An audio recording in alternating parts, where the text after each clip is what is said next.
What's up, guys? Welcome back to Vanover Machine and Repair, and in today's video we're doing something a little bit differently. We're going to be focusing on tooling, and specifically how having the right tooling in a machine shop can really save you time and make you much more efficient. In this box we have a brand new drill, and that's going to be the topic of today's video. We're going to run this drill and see how it compares to some of the other drilling options out there on the market, and why you'd want to use a spade drill versus a traditional drill versus a U-drill, and so on and so forth. So without further ado, let's get this package opened and see what we got. Now, if you've been on my channel for quite some time, you probably know that I do a fair amount of bushings and a lot of drilling and coring out of solid stock. Now, we have a job coming up that we're going to be using this for, where we have to make some bushings. And in the past, I've started with solid stock and drilled that out. And I've also switched to cored out material or thick wall tube. And we actually ordered both. We needed to do this job rather quick, so we ordered the solid material, which we'll be using this tool for. And I also made another order for some tubing, which will be used on the next batch. So the tubing takes longer to get, and when we get that, we won't need this drill. But in the meantime, we do have some solid stock, and we want to core it out efficiently while we wait on the tubing and get the first batch to our customer. So we picked up a brand new spade drill, and a big one. So we have the inserts, and this is a 2 7/16 cobalt. And look at this baby.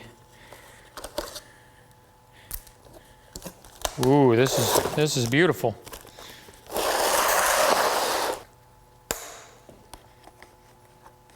Well packaged.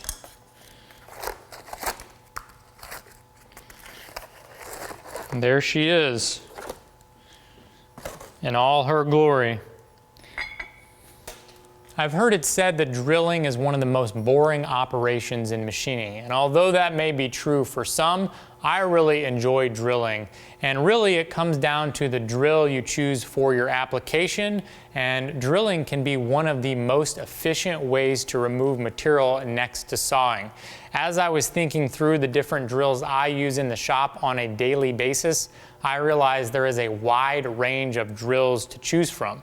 I thought it would be a great opportunity for us to come in close and take a look at each of these drills and their pros and cons, and why you might want to select one over the other. Now, this assembly of drills is not exhaustive, but it is what I use in my shop on a daily basis. I'm sure there are other drills out there that other people may use, and I'd love to hear about those, but I thought we would jump into something that you may use a little bit more typically in a mostly manual machine shop. And we do some CNC drilling as well, but I know there's other drills that I don't have here that if you're a full-blown CNC machinist, you probably lean towards or tend more towards using. Let's start right here in the beginning with the most basic drill, and that's going to be your high-speed drill. Now, this drill here is the jobber length, which just kind of denotes the length of the drill. That is your standard length. Next to that is going to be a machine screw drill, or a screw drill, I should say.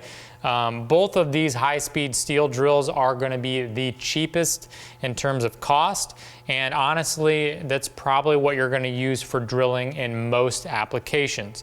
Now, one pro tip with these is you can buy them in kits like this, or you can buy them individually. And when I started out by buying lots of drills in cases, and at least in my machine shop, I go through a fair amount of drills and we're pretty hard on them. So I buy these in a set of 10 or 5 from McMaster-Carr, and I fill up one of the Hewitt drill indexes, and when a drill goes bad, I just throw it in the corner, and then one day I'll come in and I'll sharpen a bunch of drills. If you use just an index like this, every time a drill dulls, you have to sharpen it right then and there, and it can be quite time consuming. These drills can work in a wide range of materials, but generally you're going to grab these drills if you're drilling smaller sizes or just for general purpose drilling. Now, moving right along, we're going to talk about my my least favorite drill, and the drill, in my opinion, that you should never use, and that is an S&D or silver and dimming drill bit. Now that is the trade name for this reduced shank drill bit, and early on in my machining career I bought a full set of these, which was a massive mistake because they're extremely expensive. But the benefit of these silver and dimming drill bits is that they have a reduced shank. So for those of you that are hobbyists or you have a smaller machine, it allows you to run a larger drill than you should be able to because the shank or back half is reduced. Now the reason why I would highly recommend against these drills is there is a general rule of thumb that says that you should only drill the size of the shank. Now that shank rule is just a general rule, and it really refers to if you have a drill bit like this that's 3/4, if you can chuck on 3/4, you shouldn't drill any more than what you can chuck. And a silver and dimming bit kind of breaks that rule and allows you to take a really small drill chuck, like a 1/2 inch in this case, and in most cases for the S&D drills, and it breaks that rule. So you can chuck on a really small area that's a 1/2 inch, yet in this case you can drill 1 5/16. And the reason why I hate these drills and I would recommend against them is because these drills break and jam up and have ruined more parts for me than any other style of drill. Really, the better version of this larger drill is this drill behind it, and that is a Morris taper drill. The benefit of the Morris taper, and this is a smaller size, but you can bring them all the way up in size, basically to like 4, 5, 6 inch, is this shank and taper gives you a lot more torque transfer and minimizes twisting compared to an S&D drill. So really, I would lean way more towards these taper shank or Morris taper drills and kind of skip these S&D drills whenever possible. Now, talking a little bit more about these taper shank drills, they tend to be a little bit longer compared to their counterparts with just a round shank, and they are a little bit more expensive, but they can be resharpened a ton, which saves you. They can be resharpened quite a bit, which saves you a lot of time and money in the long run, and they tend to last for a very long time and have just a little bit longer drilling depth compared to the standard high-speed steel drills.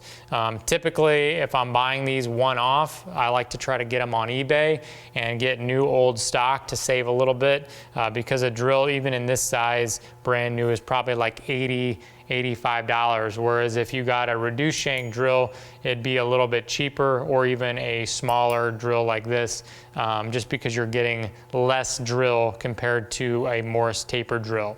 Moving right along, we have an extended length high-speed steel drill. Now this one is of the parabolic nature in comparison to the pointer I'm using right here, which is also extended length. This one is a traditional flute arrangement. Now the traditional flute arrangement is a little bit more durable because it's a little stronger, but this spacing on the parabolic drills is nice for chip evacuation. And when you're doing deep hole drilling, especially with a small drill bit like this, chip evacuation is huge. So I tend to lean more towards the parabolic drills for deep hole drilling, but you need to be just a little bit more careful when you're doing that type of drilling, and just being careful in general when you use these long drills because they do like to jam up with chips. So just be aware of that. Moving right along, we have the unusual drill section here. This is not super common, but it is something I use here and there.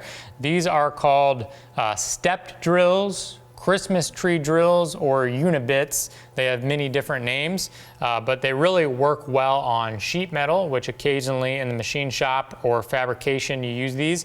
And these work really well for enlarging holes. So basically this drill bit is stepped, and as you start with a smaller drill, you can use this drill to easily enlarge a hole, especially in sheet metal. These drills kind of dull pretty easily just because of the design. So it's very critical, like with all the other drills, that you drill at the right RPM and use coolant or oil. And these can be resharpened. This one you can see actually has been resharpened. But you just got to be careful with these because these are, you know, kind of pricey, maybe $50, $60 for one. And you can burn them out pretty quick. And like if you burn out one step, you'll have a problem, because if this step is burned out here and you want to drill to that step, you'll be able to drill pretty efficiently up to this burned out area, and then you won't be able to get past. So that's the only thing you got to watch out for on these unit bits. Now these guys here are annular cutters. They're technically a drill. Basically the cutter has the center removed, and that is really, really nice, especially in the larger sizes like this. This allows you to drill a large hole. Think about like a hole saw, but much more efficient. And these are designed to be used in a mag drill, but they do work really well in the milling machine or even on the lathe. And as you've seen, I've done some deep drilling before. You can make custom annular cutters or tree panning drills so that you can save the core in the center and remove the material much more efficient and much quicker with these guys. Now this area over here is my extraction drill bit corner, and we have a couple unusual ones that you may not typically see in a machine shop, and we'll get to that. But when you're doing machining, you tend to do a fair amount of bolt extractions, and there are several different ways to extract a bolt.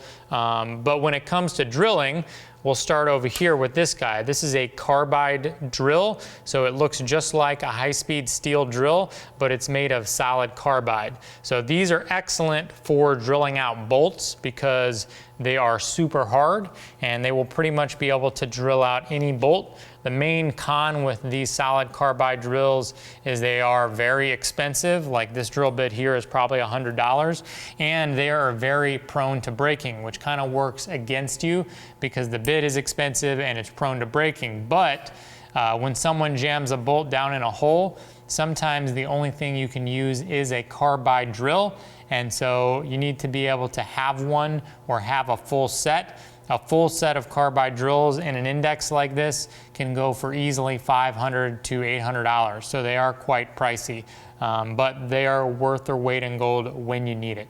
Now next to them, these are just end mills, but they are center cutting end mills, and I use these end mills specifically like a drill bit against their intended purpose for drilling out bolts and making extractions. So the carbide drill has the advantage of being more similar to a drill, but sometimes it really helps to be able to get in there with an end mill and use it as a drill.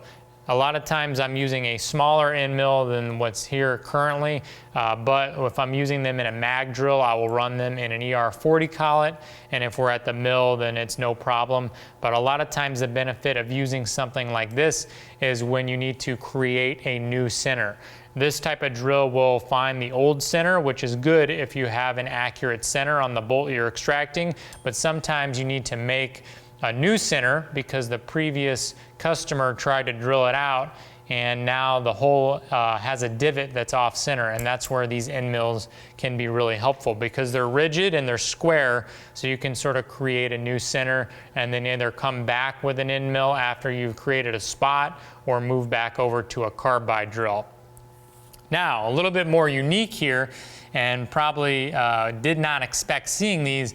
We have two masonry drill bits, and these are not for machining. They're for masonry, remodeling or construction or whatever you want to call them. But these actually are kind of like a secret tool that I use for extraction. These are really nice because they're cheap, and they have the benefit of having a carbide tip while having a high-speed steel body. So these carbide drills are really nice, but they're expensive and brittle. These are kind of the best of both worlds. They are flexible in the shank, but the tip is carbide. So I like to use these whenever possible in extractions because if I burn up one of these, This is only like $4 or $5. And you can also resharpen the tips multiple different times. So sometimes I like to start with these guys because they're cheap, and if I need to move over to the big guns, I will. But a lot of times when you're using end mills or even carbide drills for extraction, you chip teeth and you blow out the end mill or drill bit way too prematurely. So these can be a nice trick to have up your sleeve to keep the cost down and allow you to get in there with a piece of carbide, which is really nice. Now, the other option you can do is you can use a left-handed drill bit. This isn't anything fancy. It's just a drill bit that spins in the opposite direction, and you run your drill in reverse, and this allows you to drill into the nut or bolt or whatever it is, and then sometimes these drill bits will catch and spin them back out. So it's just good to have a set of these on hand. Now, a lot of times in the machine shop, before you start with a drill, you want to start with a spotting drill or a center drill. Now, this drill here is a spotting drill. It just looks just like a normal drill, but it's designed specifically for starting a drill. And technically speaking, a spotting drill is the proper drill to use before you start with a traditional high-speed steel drill. It has a similar point angle, and it's really designed to minimize wear on a high-speed steel drill because of the angle at the tip, and because it's shorter and much more rigid, it allows a nice centering ability without any deflection. Now, you've also seen me use these guys over here as spotting drills, and these are used in the lathe, and these are called center drills, which are similar to spotting drills, can be used for spotting, but technically are different in terms of the angle of the drill. These center drills are used specifically for center drilling workpieces before you put a live center in a lathe. But in a pinch, these can be used as a spotting drill because they're nice and rigid. Now, we have two styles here. We have a high-speed steel and we have carbide. Just like everything else, the carbide is really nice for harder materials and lasts a lot longer because it's much more rigid, but the carbide has a problem with chipping out. So if your tool isn't very rigid, so if you have an old lathe where the tailstock's really sloppy, and you go to drill and your drill wanders, this is not going to be good for you because this will wander and the tip will break in your workpiece. High-speed steel will be much better in that application, but if you do have a rigid setup and you use a carbide drill correctly, the carbide drill will pretty much last forever, which is really nice. So I tend to use these whenever possible, but usually these will break on me before they wear out. And sometimes the high-speed steel is nice if you need a little bit more ductility and you don't want to risk, your carbide drill breaking. And also the cost. One of these probably costs like $30, $40, whereas this is probably 15 bucks. So sometimes it just makes sense to start with the old-fashioned center drill. The next drill is extremely common, especially if you're a CNC machinist, and that is these two drills right here, which go by many different names, but most commonly people call them U-drills. And these U-drills are really, really nice, especially because you can replace the inserts, and they use milling or turning inserts as opposed to these other inserts that the Spade drills use. So the inserts can be cheap, and you can get very good accuracy with these drills, and they're very efficient. Now, in my shop, we do a lot of manual work, and these U-drills don't have as big of a place as they would in a CNC shop, but you can use them. The biggest thing that you need to keep aware of if you're using these U-drills is rigidity. A lot of lathes will not run these guys because you don't have enough rigidity. So typically, if I'm running these, the smaller the size, the better. Because the bigger ones really take a lot of rigidity, and more often than not I will use these in a milling machine as opposed to in the lathe where the drill is spun. In the lathe, not only is it sensitive to rigidity, but these need to be 100% on center for them to work well, and that can be extra time consuming, whereas in a mill or CNC mill, you can run these and when they spin, they're automatically on center. And a lot of times these guys are through coolant as well. So if you're doing manual, you may not have access to that, but these do have their place. Typically the ones with the diamond or trigon style insert works a lot better, the W series, compared to the square shoulder ones. The square shoulder ones also work effectively, but they tend to squeal and just require a little bit more horsepower to run. So I would stick with the W style inserts if you can choose between the two. Hiding right behind our U-drills is this often forgotten drill called a gun drill. And you can take a look at the tip here, kind of an interesting profile there. And this is another drill that's probably going to be less common for most people out there. When you need a gun drill, you need a gun drill. Gun drills are awesome, but they have a very limited application. And as the name suggests, these drills are used in the production of gun barrels because gun barrels are long and skinny and need to be done at a tight tolerance. And that's where gun drills really exceed.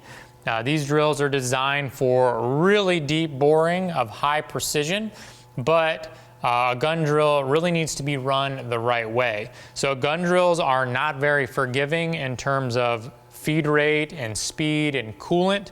They really require a high pressure coolant system.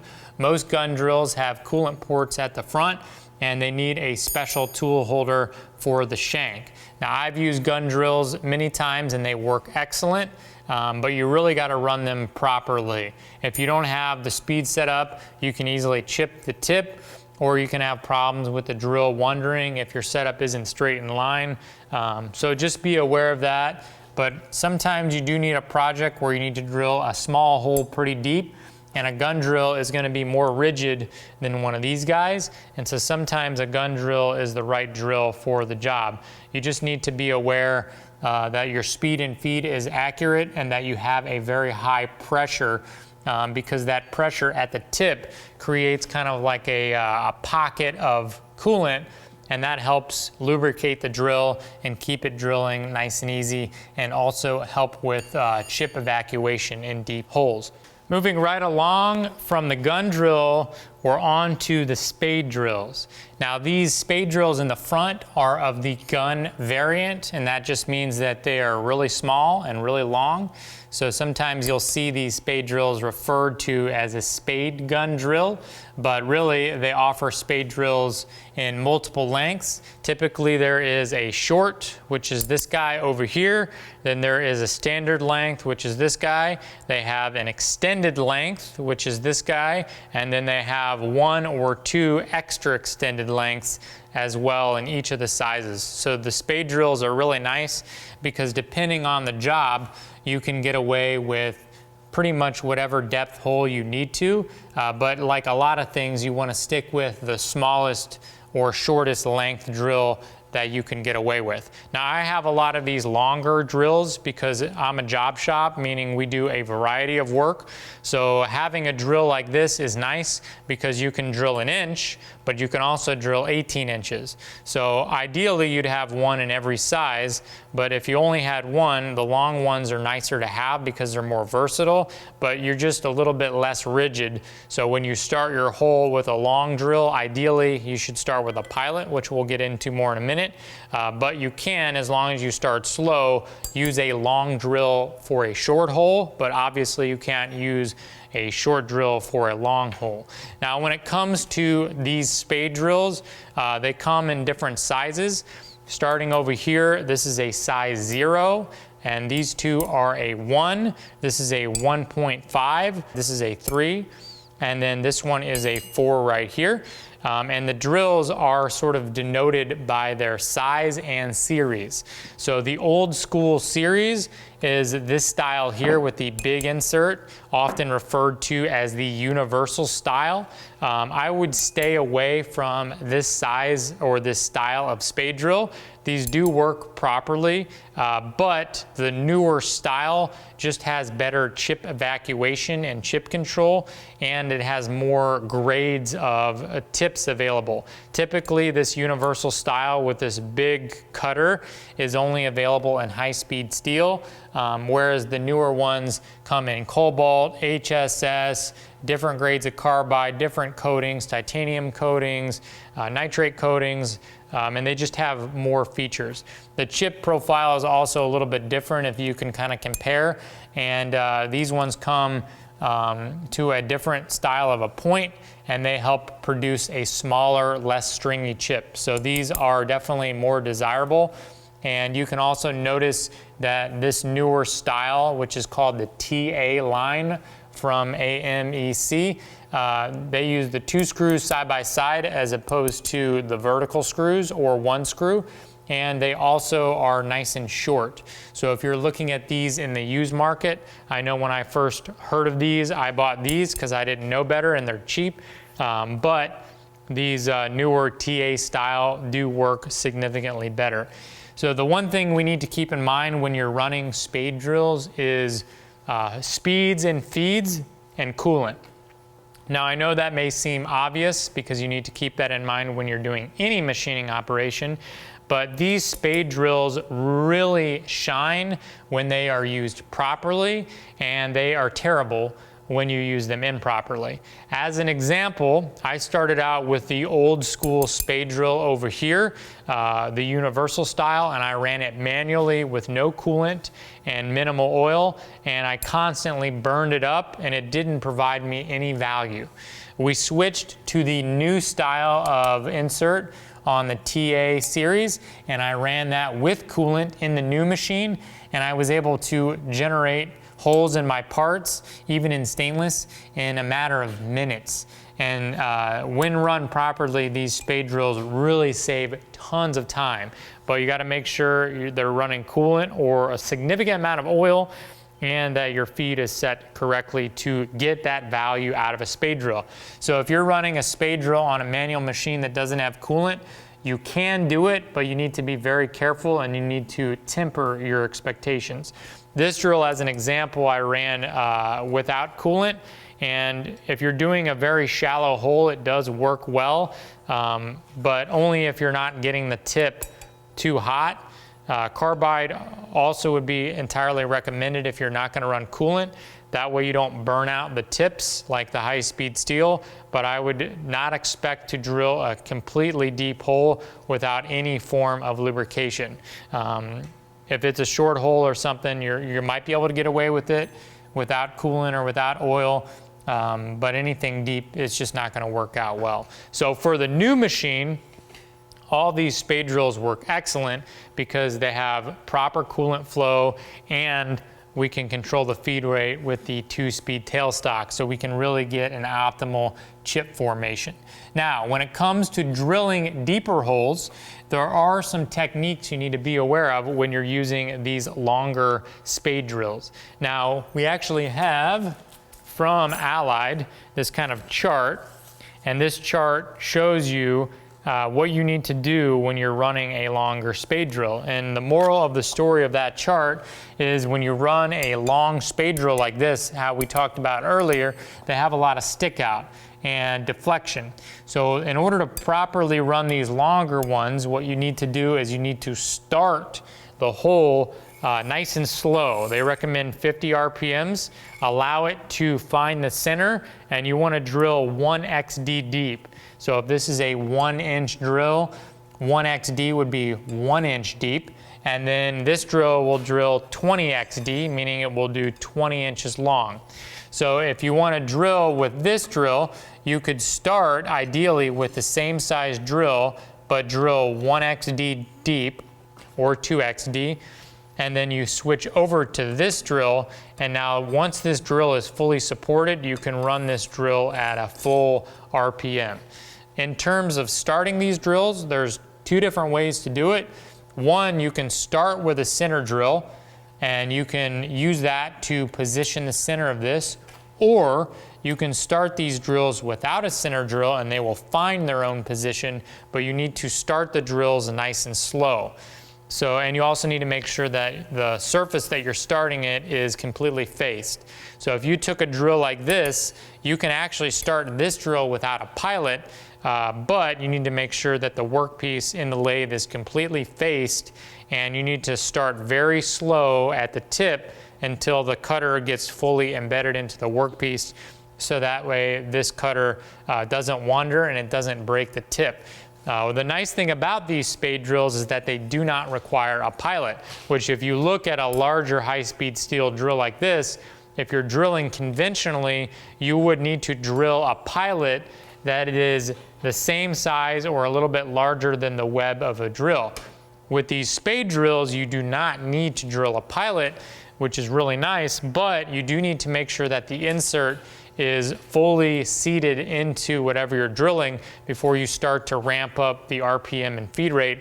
Otherwise, the drill will walk. The other thing to know about these spade drills is they can require a fair amount of horsepower to run properly, which can be a problem, especially if you have a smaller machine, whether it be a smaller manual machine or a CNC lathe that just doesn't have a lot of horsepower. These spade drills can be very efficient, but a lot of times you need to really crank the feed rate up to run them effectively. As an example, I think the feed rate on a couple of these drills is around 19 or 20 thousandths per rev to run efficiently, and a lot of times on a weak horsepower machine, you're not going to be able to run a spade drill this long and this large at 19 inches per revolution at the correct RPM, because the machine won't have enough torque. So if you have a big machine with a lot of power and you want to crank out a hole fast, a spade drill is going to be excellent for that. Well, hopefully that explanation provided some value to some of you guys, and I would love to hear from you guys on what type of drills you use and your opinions. And I know people have a lot of opinions on these spade drills. I've read a lot of comments and forums, and some people really love them, some people really hate them. They are technically the old way of doing things. These spade drills have been around for a number of years, and so a lot of newer guys really don't like these. They prefer U-drills and other drills, but the reality is these spade drills have also developed over time, and if you were used to running these old school ones in the past, yeah, those ones do kind of suck, but the ones they have nowadays with the newer style insert, they actually are pretty awesome if you run them properly. So I think there is a place for them. So with all that explanation out of the way, we're going to jump back into this job, or we're going to be putting this new spade drill to the test. We'll bring you back once we're ready to do the drilling.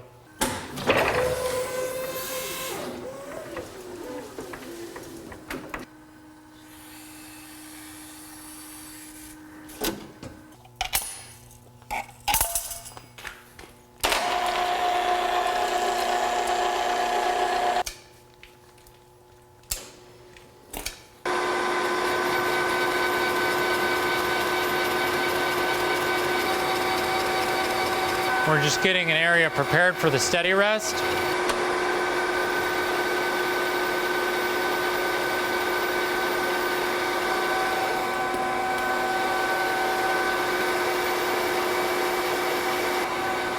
We're getting the front faced off with a really fine feed because we have a large stick out, and that'll be what we need to get our spade drill started.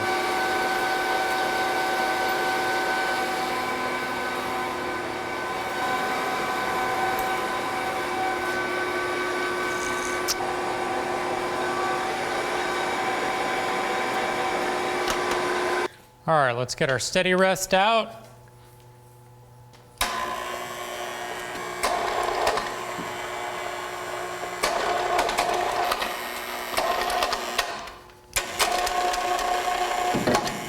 We got the steady set up and everything checks out. We're gonna get started by running a pilot, which will give us a nice starting point for our extended length drill. We're gonna start at 50 RPMs, go in about an inch or so, and then we'll move over to the long drill bit.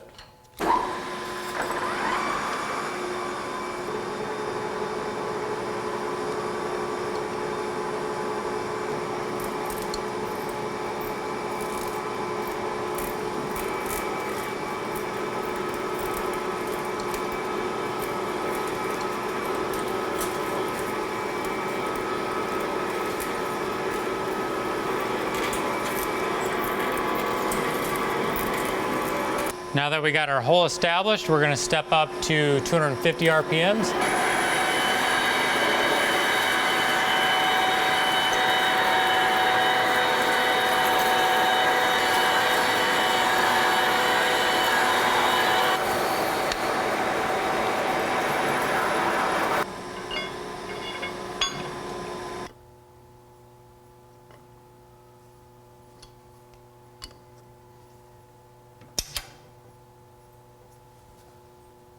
It's a good idea to use anti-seize on these. Just helps be able to get these out of here. They can get pretty seized in there.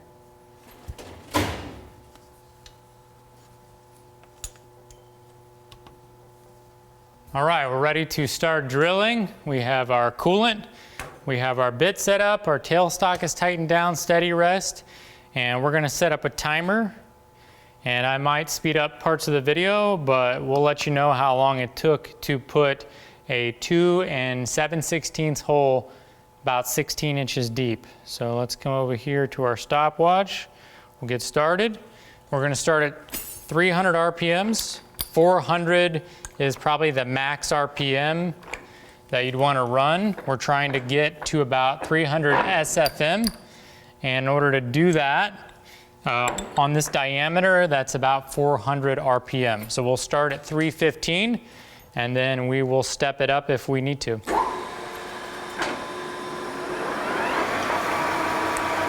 Turn on our coolant. I'm gonna throttle, okay. Coolant is on. All right, let's get to it.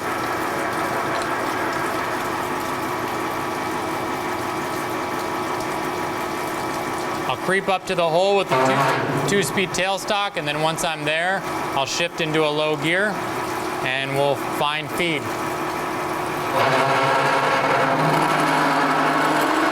Okay, doesn't like that. That's according to the book.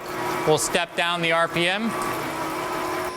That's 315. We're gonna bring it down to 200, see how it likes it.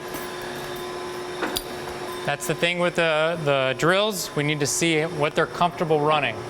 And the drill will tell you. Coolant on. See if this sounds better. And that was my bad.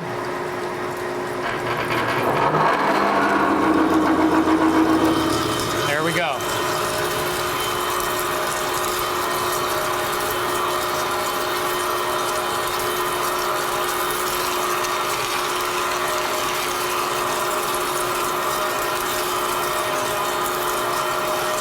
I'm using the coarse feed to get close to the hole. It'll chatter a fair bit. There we are. Now we'll give it a go.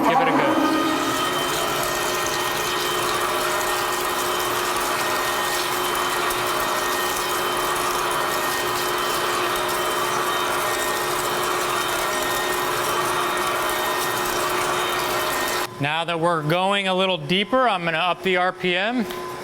So currently we're at 200. Let's see how 250 feels.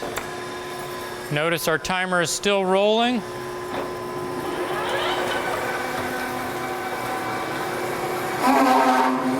Fine feed. That was fine feed.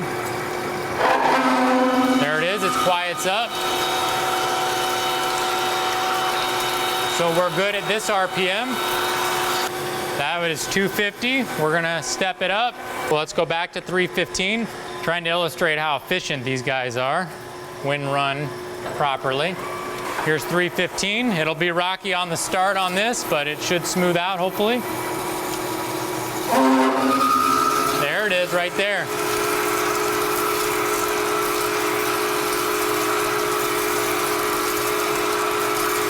It actually runs better at the faster RPM. Looks like we're 7 minutes in. Gone about 6 inches deep, and I'm messing around with the camera and everything. So let's give it 400, see how it likes that. That is 400 according to the book is where it's kind of like the high side of where it could be. See how we're doing?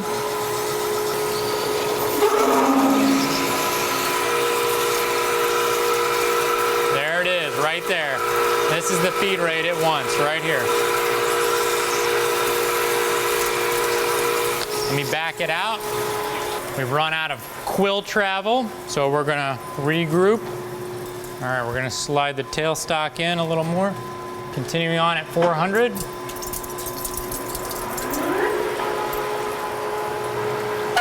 There it is, there's the end. Back to fine feed.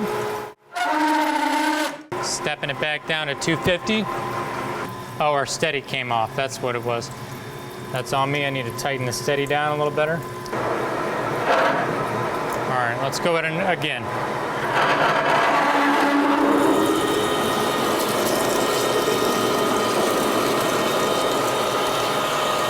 All right, now that we're in the cut, we're gonna bring it back to 400 RPM.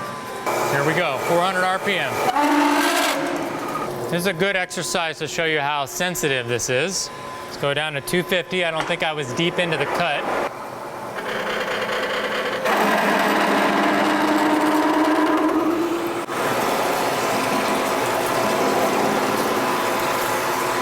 There we go, everything's going well.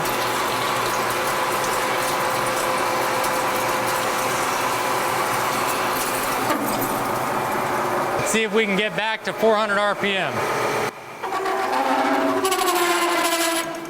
Nope, we can't. Well, I was running 400 there for a minute, just fine. Here's 315.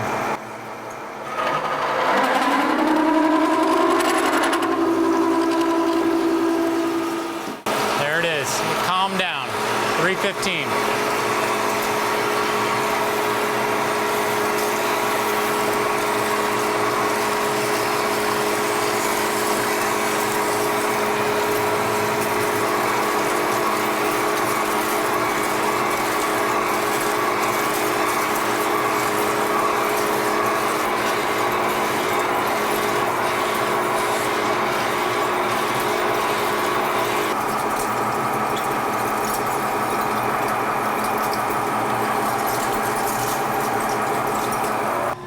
I'm using this to see if the tailstock is sliding back.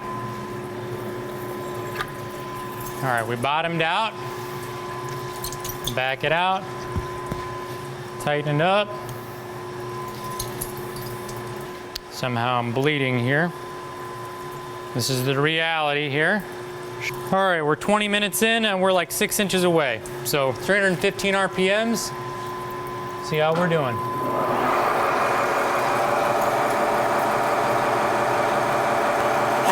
There it is. Switch to low speed and just give it the beans.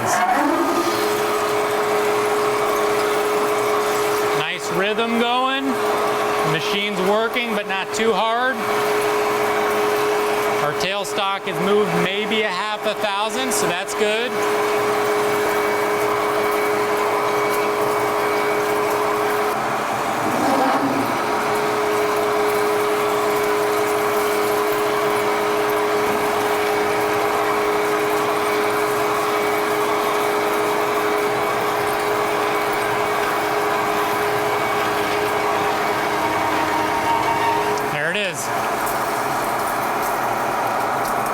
Loosen up my tailstock. Turn off the machine. 23 minutes. We got the hole drilled and everything went relatively smooth for our first time. I left a lot of the mistakes in there, so you've seen me fumbling with the speeds and feeds. I had to go get a Band-Aid, I got cut somehow, and I had to move the camera around. And even with all of that, we still drilled this hole in 23 minutes, and it's about 61.5 millimeters in diameter and about 16 3/4 inches deep. Now, traditionally what I would do on these parts is drill a hole for clearance and then come back and bore all of these parts. But in this case, this is for a 60 millimeter pin, so it is already on size for 1.5 millimeters of clearance, which means we're done with all of the ID work on this part. And that really shows you in this specific case how awesome the Spade drill is. We can pick whatever insert and whatever size we want, and we can finish out with that. It gives a decent finish and it's relatively accurate, and it's way accurate enough for this application. So the next step for this project is to get this turned down on the OD, and then we'll slice it up and turn it into spacers. All right, let's get this guy machined down.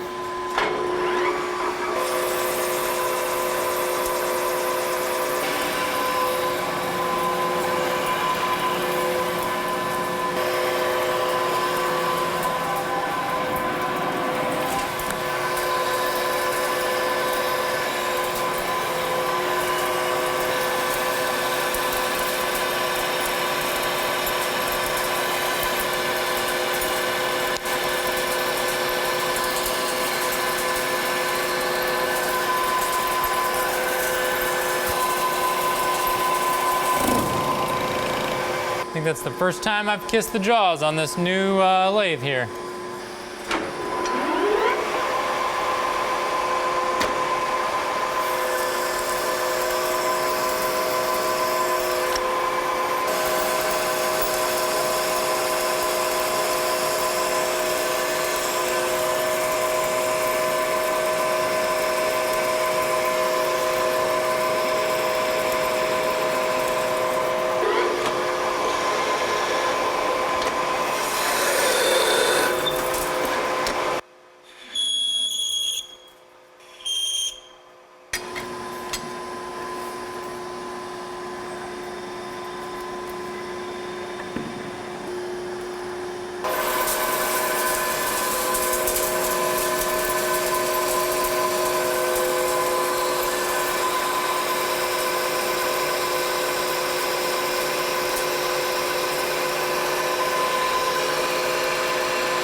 This is not rigid enough, so I need to create a different tool holder. We'll repeat the same process on this one and the other 3, and then we'll bring it back when we're done.